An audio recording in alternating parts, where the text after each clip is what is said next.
गुरुदेव ने उन्हें द्वैत भाव की अपेक्षा अद्वैत भाव स्पष्ट किया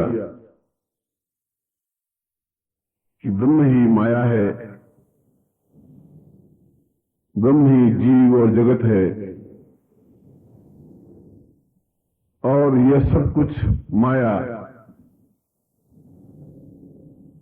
चारों तरफ बिखरती हुई भी पुनः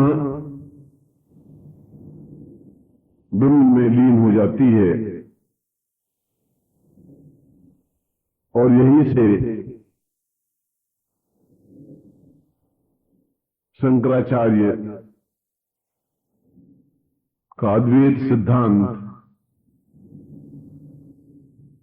अहम ब्रह्मास्मि का घोष इस पृथ्वी तल पर विकीर्ण हुआ। उन्होंने स्पष्ट रूप से बताया कि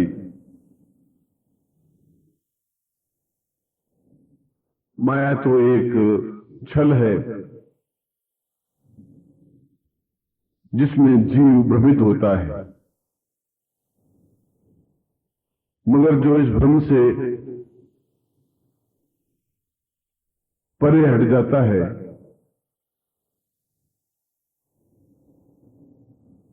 जो इस बात को अनुभव करता है कि ब्रह्म का एक स्थूल रूप माया है, और जब वह यह समझता है कि अहम ब्रह्मास्मि, मैं ही ब्रह्म हूं, मुझसे ही माया का प्रादुर्भाव होता है, वो माया पुनः मेरे अंदर ही लीन हो जाती है। तभी सही दृष्टि से सनातन धर्म के समस्त ग्रंथों का आलोड़न विलोड़न किया जा सकता है, समझा जा सकता है।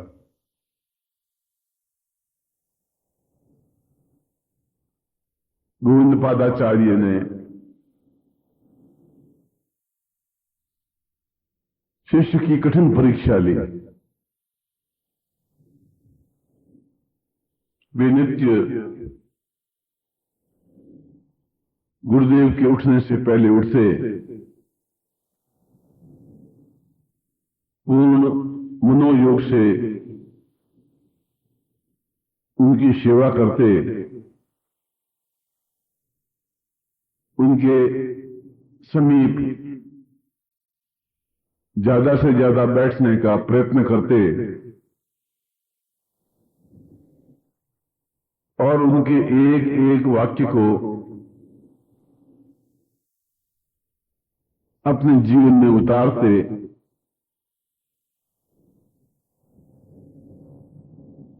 और यहीं से उनके जीवन की वह मूल व्याख्या कि ब्रह्म ही सत्य है, अहम ब्रह्मास्मि, इसी का उद्घोष वेदों, पुराणों, उपनिषदों में छिपा हुआ है। और जब एक वर्ष तक गुरुदेव गोविंदपादाचार्य ने उनकी कठोर से कठोर परीक्षा ली, और जब उन्होंने अनुभव किया कि यह बालक किसी भी प्रकार की परीक्षा में पूर्णता युक्त है, तब गुरु ने उन्हें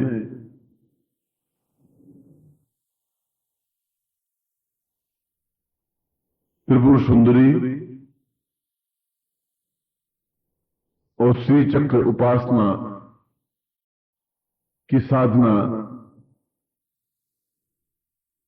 प्रदान की।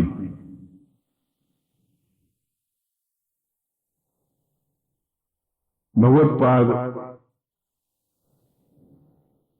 शंकराचार्य के घराने में सांब सदाशिव की उपासना परंपरागत से चली आ रही थी।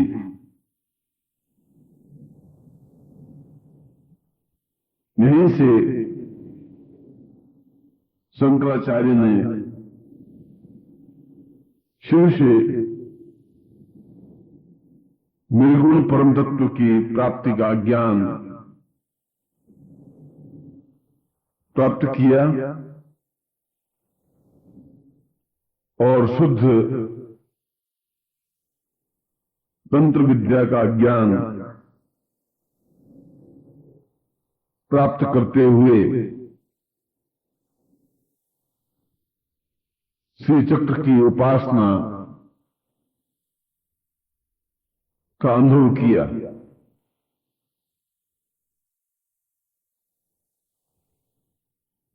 सौंदर्य लहरी के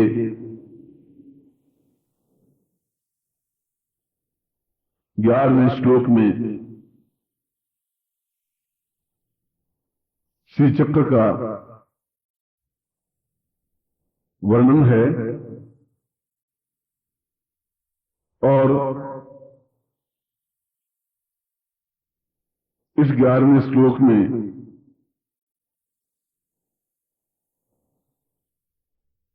यह समझाया है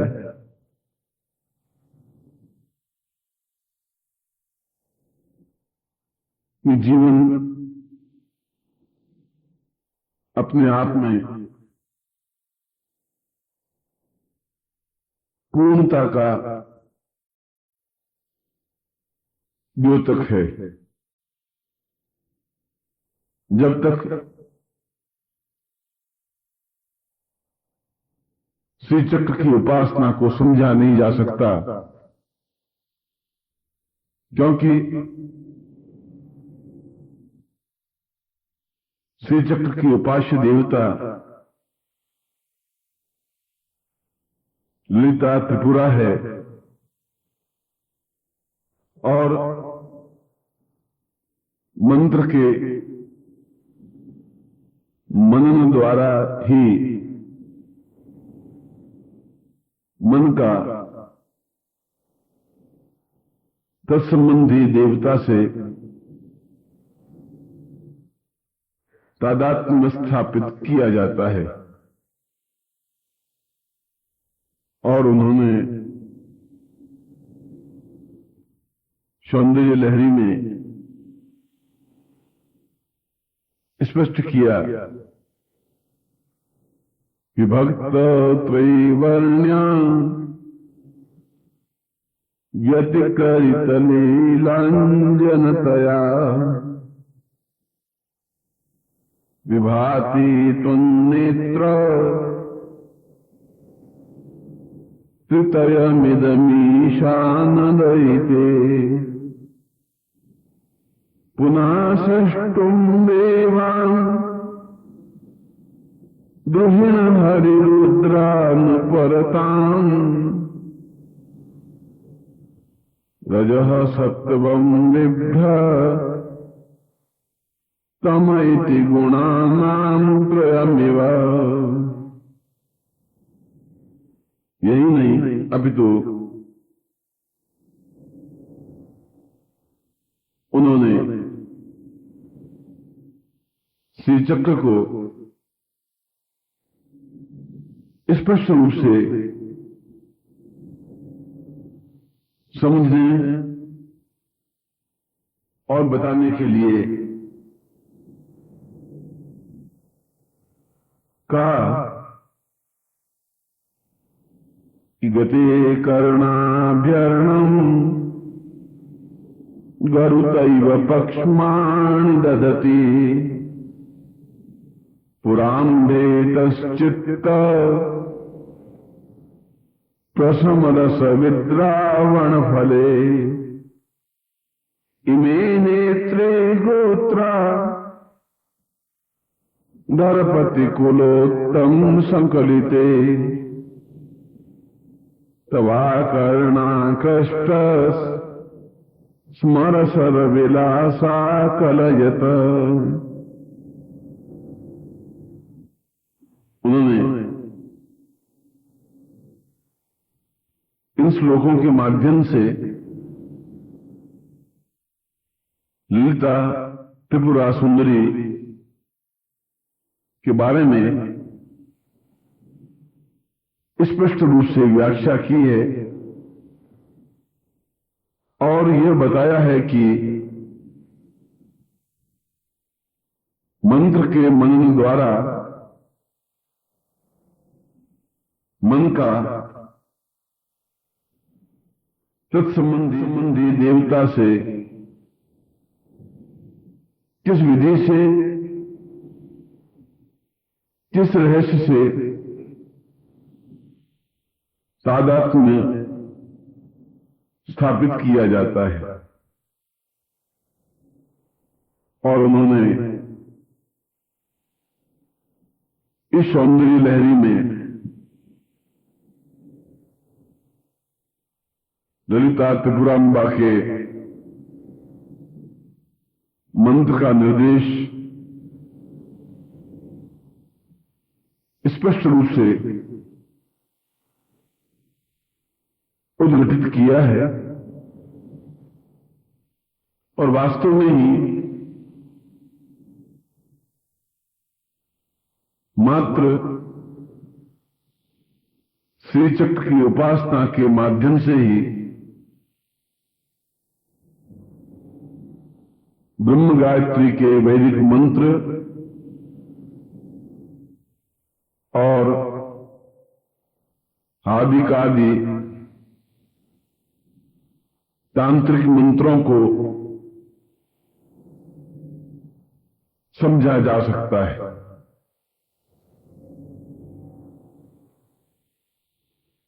एक प्रकार से यदि बाह्य रूप में देखें तो शंकराचार्य ने मां पार्वती को माध्यम बनाकर उनके सौंदर्य का वर्णन किया है, परंतु विद्वान यहीं पर भूल कर बैठे हैं। यह मात्र पार्वती के सौंदर्य का वर्णन नहीं है, अपितु तंत्र की श्रेष्ठतम व्याख्या है। इसके माध्यम से पूरे तंत्र को समाहित कर यह स्पष्ट किया है कि बिना तंत्र के जीवन की पूर्ण व्याख्या संभव नहीं है और न श्री यंत्र और श्री चक्र को समझा जा सकता है।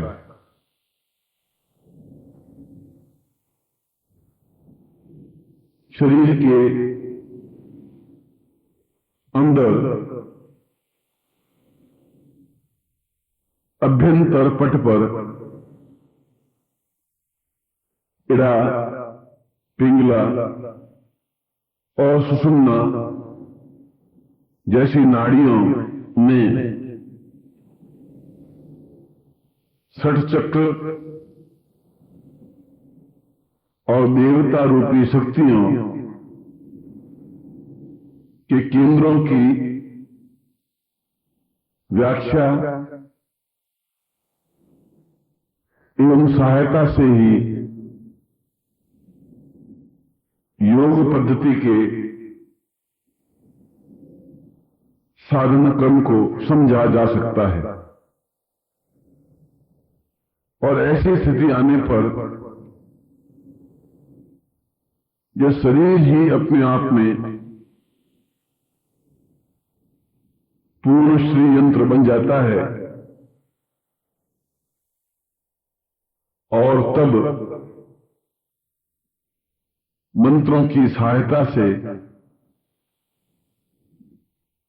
इस मूलाधार कुंडलिनी शक्ति का उत्थान करके उसका आरोहण अवरोहण सुषुम्ना मार्ग से ब्रह्मरंध्र अर्थात सहस्रार तक किया जा सकता है, क्योंकि ये सब शक्तियां बीज रूप से शरीर में तो समाहित होती ही हैं। आवश्यकता इस बात की है कि इनका जागरण करके शरीर में ही ईश्वर की प्राप्ति की जा सकती है। इन देवताओं को समझने के लिए कहीं बाहर जाने की आवश्यकता नहीं, और जो बाहर भटकते हैं वे शरीर स्थित श्री चक्र को या श्री चक्र द्वारा निर्मित शरीर को समझने की भूल कर बैठते हैं, क्योंकि पिंड और ब्रह्मांड दोनों की रचना तात्विक दृष्टि से एक रूपा है। यदि योग मार्ग से यदि गतिशील हों तो कुंडलिनी, मन, प्राण, नाद और बिंदु, इन पांचों को ऊर्ध्व चेतना युक्त बनाकर ब्रह्मांड के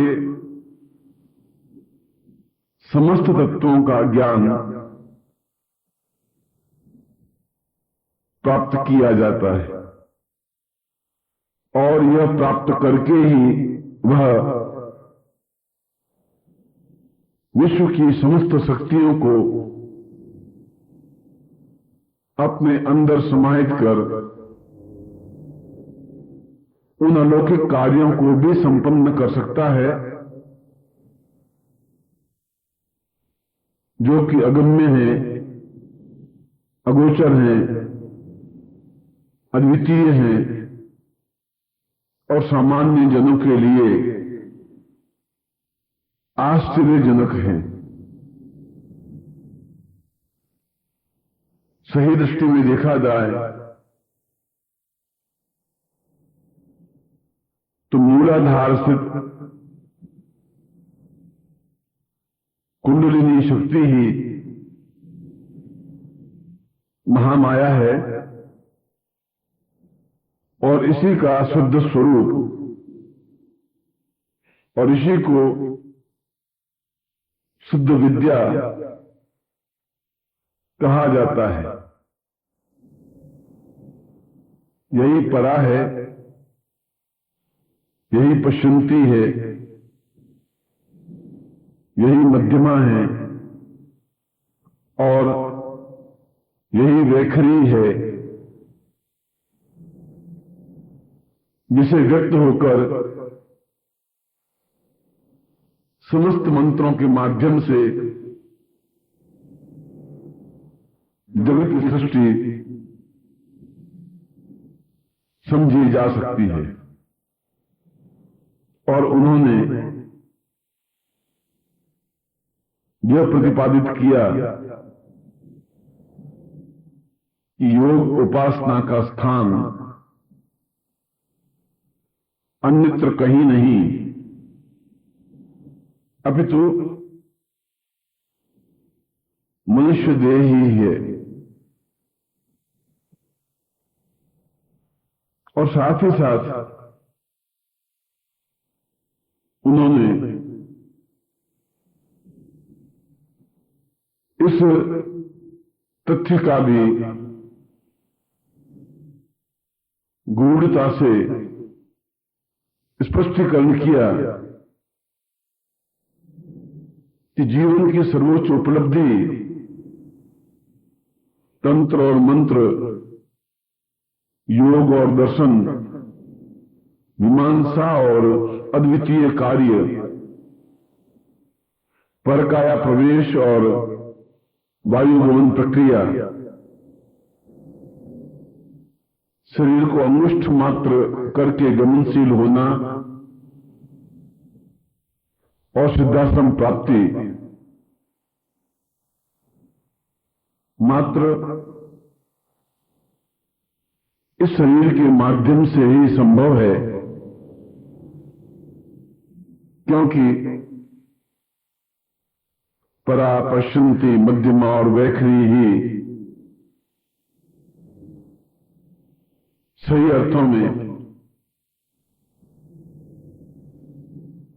मंत्रमय जगत की सृष्टि करती है। और यही मूलाधार स्थित कुंडलिनी शक्ति की पूर्णता है। उन्होंने स्पष्ट रूप से अपनी इस व्याख्या को सौंदर्य लहरी के 2 श्लोकों में स्पष्ट किया है। विशाला कल्याणी स्फुटरुचिरयोध्या कुवलये कृपाधारा धारा किमपि मधुरा भोगवतिका अवंती दृष्टिते बहुनगर विस्तार विजया ध्रुवं तत्तन्नाम व्यवहरण योग्या विजयते। और श्लोक को और ज्यादा अच्छी तरह से समझाते हुए कि किस प्रकार से शरीर को उच्चाटन, आकर्षण, द्रवीकरण, सम्मोहन, वशीकरण, ताड़न और विद्रावण किया जाता है। कवीनाम संदर्भ तव कमर कंदैकरशिकम कटाक्ष व्याक्षेप भ्रमर कलभौ कर्णयुगलम अमुञ्चन्तो दृष्ट्वा तव नवरसा स्वादतरला वसूया संसर्गा दलिक नयनम किंचिदरुणम और ये दो श्लोक ही इस तथ्य को स्पष्ट करने के लिए पर्याप्त हैं कि यह शरीर ही सही अर्थों में श्री चक्र है। इसी में संसार की उत्पत्ति होती है और इसी में संसार लीन होता है। और इस शरीर को ही साध करके, इस शरीर को ही श्री चक्र बना करके, इस शरीर को ही त्रिपुर सुंदरी में समाहित करके संसार की समस्त चेतना, संसार का समस्त ज्ञान, संसार की सारी कार्य पद्धति को समझा जा सकता है। परंतु इसे समझने के लिए यह आवश्यक है कि गुरु की सन्निहितता और गुरु की कृपा अत्यावश्यक है। भगवान श्री कृष्ण ने भी गीता में स्पष्ट रूप से यही सत्य कई वर्षों पूर्व स्पष्ट कर दिया था कि तद्विद्धि प्रणिपातेन परिप्रश्नेन सेवया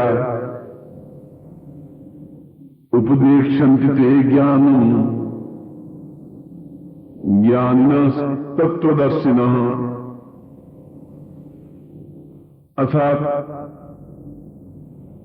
बिना गुरु के इस जीवन को नहीं समझा जा सकता, और जब जीवन को नहीं समझा जा सकता तो श्री चक्र और ललितांबा को भी नहीं समझा जा सकता।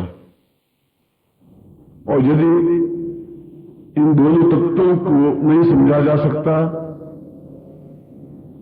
तो सूक्ष्म रूप जीवन धारण करना, विशुद्ध काया इड़ा पिंगला सुषुम्ना को जागृत करना, कुंडलिनी को जागृत कर पूर्णता तक पहुंचाना संभव नहीं है। इसलिए चक्रों और कुंडलिनी का जितना सुंदर विषय और विवेचन भगवत्पाद शंकराचार्य ने सौंदर्य लहरी के माध्यम से किया है, वह अपने आप में अन्यतम है। क्योंकि यह ग्रंथ केवल पठन करने के लिए अथवा मनन करने के लिए ही नहीं है, अपितु सही अर्थों में यह तंत्र ग्रंथ है, यह तांत्रिक ग्रंथ है। इसके एक एक श्लोक में तंत्र की विशद व्याख्या है और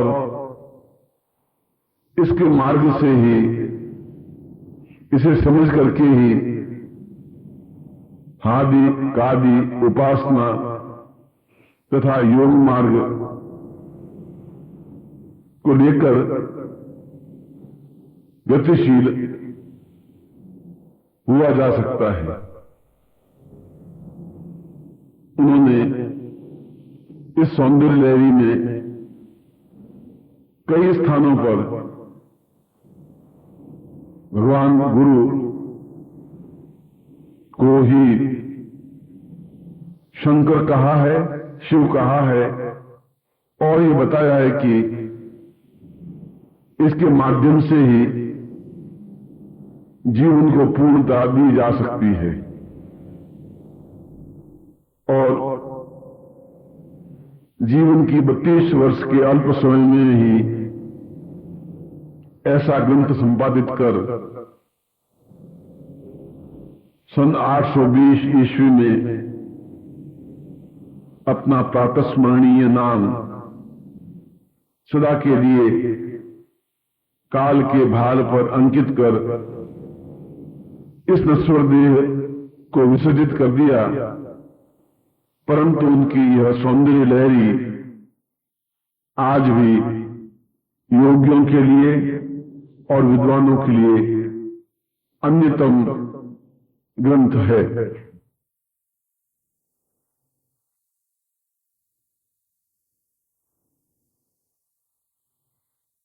सद्गुरुदेव डॉक्टर नारायण दत्त श्रीमाली जी के दुर्लभ वीडियोस, पुस्तक, पत्रिका एवं साधना की निःशुल्क दीक्षा प्राप्त करने के लिए नीचे लिखे हुए नंबर पर वीरल पटेल जी को व्हाट्सएप पे अपना नाम और अपने शहर का नाम लिखकर भेजें। धन्यवाद।